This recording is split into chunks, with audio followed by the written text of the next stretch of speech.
All right, hello, my wonderful students. Now we have a square root again, but it has a variable inside. For this case, we're actually going to pretend this actually had a squared here, just for this purposes to show what it would look like. Yeah, so we're going to pretend it's x squared for this one. So same thing as we did before, we're going to pretend it's a regular square root.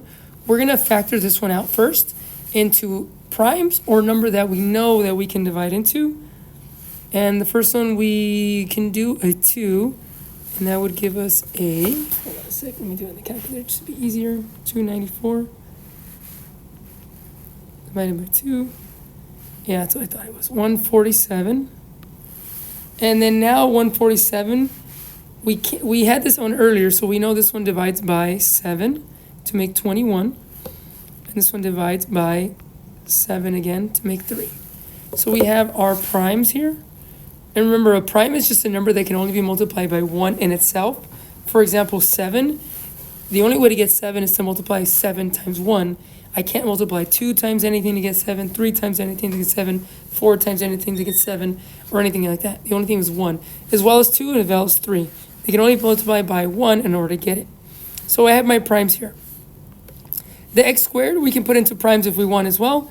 And that would look like this. We have the square root. Notice there's nothing here, because that's when we know is square root. But we could pretend there's a 2 there if you want to make it a little easier.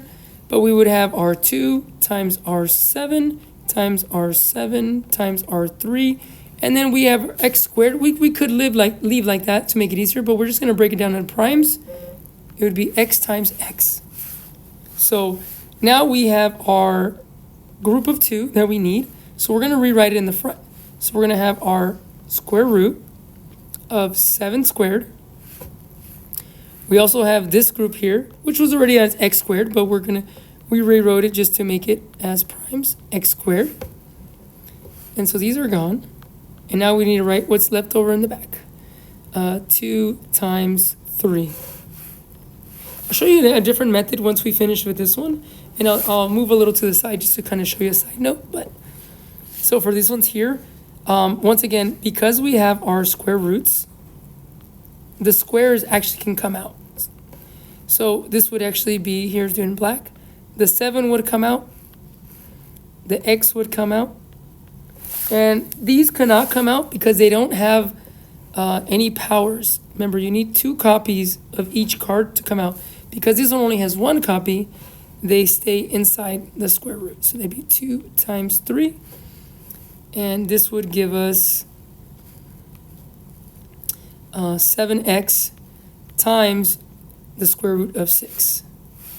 Now, I wanted to show you guys what I was talking about here. I might go a little bit off just to show you.